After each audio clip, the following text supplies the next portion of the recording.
Okay, everyone, I hope you enjoyed your 5-minute break. So we went over some important things regarding test taking skills. You also want to know that the term that is used in the book that may also be on your quiz is called being test-wise. Being test-wise is defined as being aware and being able to understand the strategies in test taking. So again, like I talked about before, you want to keep yourself in a healthy mental state of mind. I also don't think it's a bad idea to take a detox from social media 2 weeks before your test, meaning that start posting less, don't be involved in social media. Nothing is worse than a student who is on their phone arguing about, anything with anybody till 2 or 3 o'clock in the morning and then having to take your exam early in the morning. Okay, you're not going to do well. You're going to get a little sleep. You might risk, not getting up for your alarm or missing your exam. By the way, if you are late and you miss that time, you are out of money and you are basically SOL. You're out of money. You are not going to be allowed to take that exam. Things like that are important. You want to avoid emotional distress. Obviously, life happens, and I know of a student back in the day that had lost their grandparent who was very close to them before the test, and that was like that's hard. There's nothing you really can tell them because that does happen, and that is something that is totally understandable, and it can and will affect your ability to take the test. So when stuff like that happens, I always say be upfront and honest. If need be, see if you can get your test rescheduled. If you can't, do the best you can. Chances are, if you do the best you can, you should be fine. So outside factors can potentially influence your performance, but I always stress the importance of being accountable. You want to be accountable. You want to take accountability for your own learning and your own studying skills. This is not going to be something you can pin on someone else or an outside factor. This is going to be something that, at the end of the day, only you know how well you studied, and when you're honest with yourself, that's when you will do good with this. So always go back in your book, always restudy your book.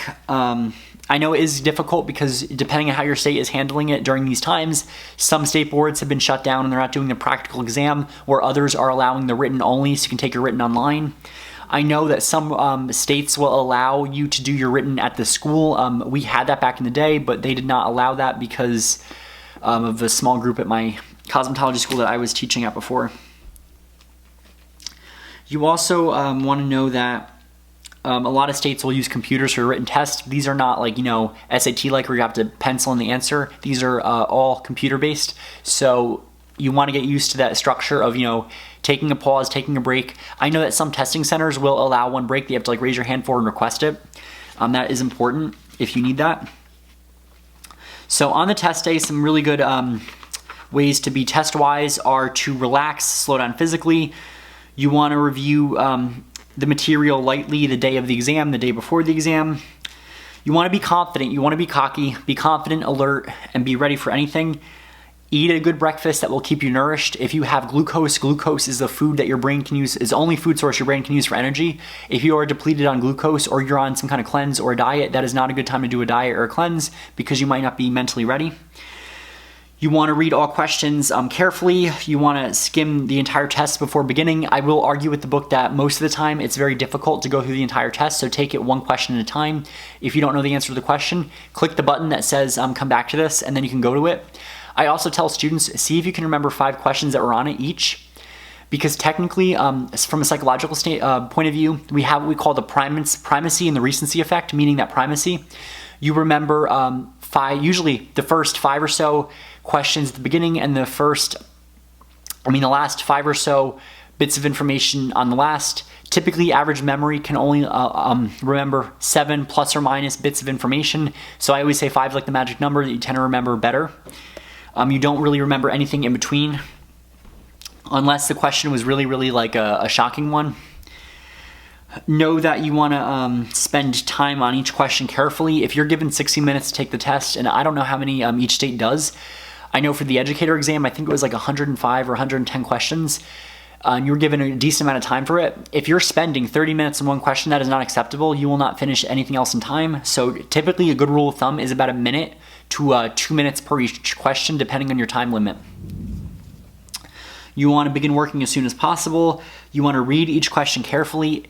I know a lot of hairdressers and a lot of successful hairdressers have dyslexia, and that can be difficult. If you need to, put your finger towards the screen or put your cursor towards the screen and try to break apart the words. If the words look similar, you might end up tripping yourself up. Also, know that deductive reasoning is important. That is a psychological skill that's important to master. Deductive reasoning is a process of reaching logical conclusions by employing logical reasoning. Deductive reasoning is a technique that students should learn for better test results. You want to eliminate the options that are incorrect and that you know are incorrect. The more that are incorrectly eliminated, the better the chance that you have of getting the answer right.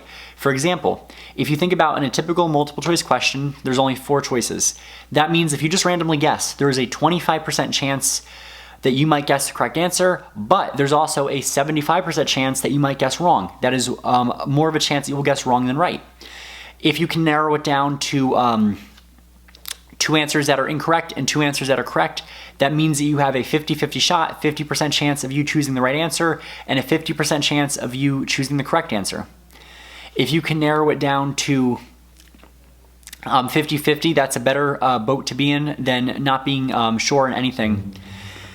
So you also want to know that you want to look for key terms, look for qualifying conditions, keep an eye out for words such as usually, commonly, in most instances, never, and always.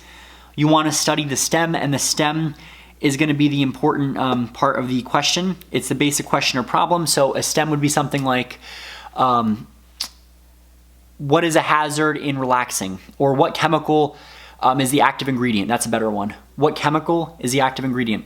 The what chemical is going to be that stem. Also look for active ingredient. That's going to be another important part of the stem.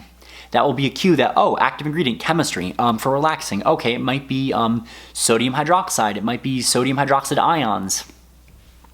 Things like that are important to remember. You want to look for grammatical clues. However, I'll put a caution on this, especially if the test is online. Know that if you're studying grammatical clues, A, E, I, O, U are our vowels. So if they say if something is an, you're going to look for the vowel word. Most of the time they don't do that. They'll put a or an, so it can be a vowel or a consonant. You want to look for similar or related questions. They might provide clues. So for example, if one question is talking about, thio-relaxers, another question mentions something about sodium hydroxide relaxers and the pH. Another question may be related to that, and it might say something like, can you use a thio-relaxer over sodium hydroxide? And the answer is no. Those 2 questions should be a giveaway because they're associated with that. Also know that you want to look for, the book gives you essay questions. There really is no essay questions to my knowledge in the state of New Jersey. I don't know about any other state. We don't have essay questions. I know that if you are doing things like your ABCH, American Board of Certified Hair Colorist exam, there is a short answer essay as part of their exam. That is a whole different situation. That is not part of state board, so I won't spend any attention to that one. But know a good life skill if you are doing any kind of college, continuing education, or any exam that requires an essay. You want to watch for words such as compare, contrast, discuss, evaluate, analyze, define, or describe to develop your answer correctly, and then bring the answer back into your essay. This is how you do a really good college essay. Always write what's in the question back in your response. So for example, if your question says compare and contrast, you'd want to word it saying, so comparing and contrasting, sodium hydroxide versus thio, or to compare sodium hydroxide and thio, it is important to know X, Y, Z. Or another way of wording that is similarly to thio, sodium hydroxide also breaks down bonds, but the bond created is different. That's how you want to word it.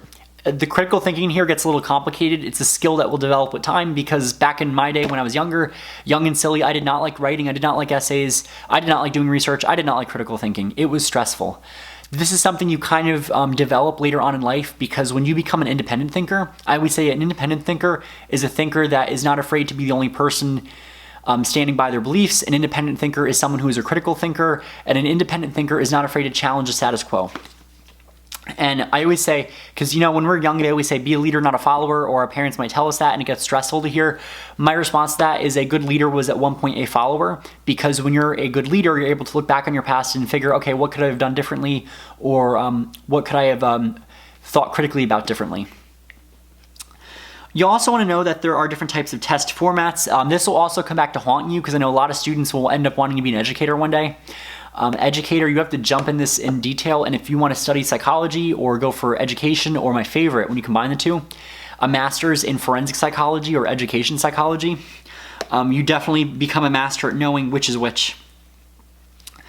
There are true and false questions, and you want to watch for qualifying words such as all, most, some, none, always, usually, sometimes, never, little, no, equal, less, good, bad, and absolutes, which are defined as all, none, always, and never. They are generally not true. So if something is a true and false question, and it will say something like perms are bad, or bleach always causes damage, those are false statements. Multiple choice, which is pretty much what we are generally always doing for a state board. You want to read the question carefully, try to eliminate the incorrect ones. If two choices are close or similar, one of them is probably right, but what exams will do is they'll throw you a cheap one and they'll make two that are very similar, so it becomes harder to differentiate. You know that all of the above is generally the correct choice, but a word of caution, sometimes that you get a trick one thrown in there. You also want to pay special attention to words such as not, except, and but. And if you don't know the correct answer, potentially just guess if time is running out, but you don't want to be in that boat.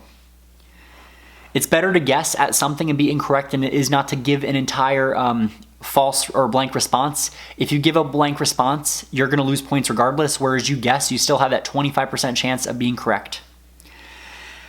Matching. I have never in my life heard of a state board that does matching questions, but matching are what we test you guys with. So if we're testing you guys in class, we're going to be giving you a whole wide range of different matching questions or match this. You want to read everything carefully and then try to eliminate the best you can. So if you're given, four matching questions and you know that one of them is clearly the definition, you then have a 75% chance of getting everything else right, or a better way of wording that would be, actually, no, it wouldn't be 75. Sorry about that. If you know that one answer on your matching is correct and then you only have 3 questions that you're unsure of, you have a 33% chance, roughly, of getting something right if you just guess. So you're narrowing down that pool of getting things wrong. We are not math people as hairdressers. This is something I had to beat myself into becoming good at to master in psychology, especially doing the research methods in the psych classes, in the stat classes. So yeah. So essays, you want to organize your answer accordingly, think carefully. Don't worry too much about essays. We really don't have them. Actually, I want to ask my viewers, if you're in a different state, tell me down below if any of your state board still has matching essays or true or false questions. I have not yet found a state board that does. And the practical exam is going to be difficult. The practical exam is going to be something that is stressful because state board is a pain in the rear end. When you are examining for your practical exam, you are in a room typically with a whole bunch of people. You have to bring your mannequins. All I can say, if you haven't now, watch my video on my practical exam, my own experience. Practical exam is stressful. It is, I'm not gonna lie, it is stressful. It is something that might cause a lot of anxiety. It caused me anxiety. You have to do things a set way. State board's way is not always the correct way. It's not the real world. So you're forced to study something that is not correct to do good. And that is why, as a psychologist, what I wanna do to cause social change in a positive way that we can all agree with is basically make state board more unified, make it something that is better so students can maximize on their learning. My own personal opinion as an educator, I don't always think state board is correct. I don't like the idea of the practical exam. I think that it is totally bogus. The practical exam, so for example, New Jersey, your method of blow drying hair is like this. You're taking your blow dryer and you're rocking it like this. Do we ever blow dry hair like that? I mean, come on. They want to see that rocking method. They want to hear the clicking method. Okay, in the salon, you are not clicking your Marcel iron. If you were clicking your Marcel iron and I was a salon owner, I'd be like, what are you doing? Because that would drive me crazy. The method you're testing your iron with paper, we don't do that in the salon anymore. A lot of salons that work on, kinky coily hair and have pressing combs and Marcel irons that come in a stove, they are becoming obsolete because we do have plug-in ones. There's now electric pressing combs that I think work a lot better, or there's even really good flat iron techniques if you can do it that way. So a lot of the information that on state board, so I'll give you an example. I was actually volunteering at a church. I do a lot of volunteer work on the side, and I was working with the women's group of the church, which was They called themselves the senior women's group, so they were a bunch of older ladies, all very friendly. And one of them I asked in the group, is anyone a hairdresser? At the end of my little presentation on how to cover your gray at home and how to do skincare at home, one of them told me, oh yeah, she was a hairdresser. And it was just so great to compare notes, like what was it like back in your day? Really get a feel for this. And she asked, are they still doing your state board? And I'm like, oh yeah, they still do the state board set, the roller set, the pin curls with the finger waves and the pin curls in the ends, and they still teach that. She was shocked that we still had to do that, because back in her day, in the 50s and the 60s and even the 70s to an extent, it was all strictly hairstyling. It was all that you'd go into the salon and you would get your hair, teased, roller setted, combed out. I personally love those styles. I think they're very elegant. I know that because a lot of my family, I do have family in the South. A lot of Southerners, a lot of the women will go to the salon, get a beautiful, elegant roller set. They'll do like pageant hair that's big. Texas has that beautiful big hair. So it does vary depending where you're going state by state, but as a general rule, what you learn in state board is not what you're going to learn or how you're going to tease. I've also noticed that educators will teach teasing different completely. I've seen educators teach teasing in a way that I found hard to learn. So it's also important to learn the correct way that state board does it. Sometimes there are different ways to do something the correct way. You want to also know that potentially how can state board fail you? If you can prevent getting failed on certain things, you're in a better boat to be. Dress the part and look clean and professional. Some state board have rules on that. For women in particularly, women are required to wear a specific uniform that I know a lot of females will not agree with. Women are also required to wear makeup. That can stress a lot of women out. So don't try to challenge the rules, because if you try to challenge the rules, you generally will get nowhere with state board. Follow the rules, look the part, because that creates an impression. Keep everything, black outfit, black bag. Don't be getting your fiery, flaming leopard or pink leopard prints. I know that we love that print in Jersey, and as hairdressers, we like to push the envelope. State board is not time to do it. You also can be forbidden to enter the room if you are not dressed appropriately. I've heard cases where students were forbidden to do that. So what I will do is I will end this here because we're getting close to our 20-minute mark. I have a few more stories to tell when we come back on passing your practical exam, and then we're going to talk about preparing for your employment and the types of salons that are out there.